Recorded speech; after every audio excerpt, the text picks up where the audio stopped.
Very simple steps to make a yogurt in instant pot. Put up whole milk in it and turn on saute and let it boil for 10 or 15 minutes. Adding a little water in it is an optional. So once it is turned on, do not cover with the lid while it's boiling. Now after boiling, let it cool down to warm temperature for some time. After milk has come to warm temperature, we need to add a sample of yogurt, which can be bought from grocery stores, or it can be a previous batch. So we're gonna add in the milk and we're gonna mix it.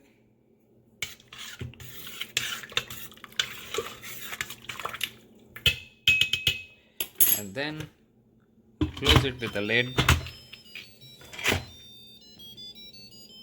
and keep the vent open and turn on yogurt, and that's it.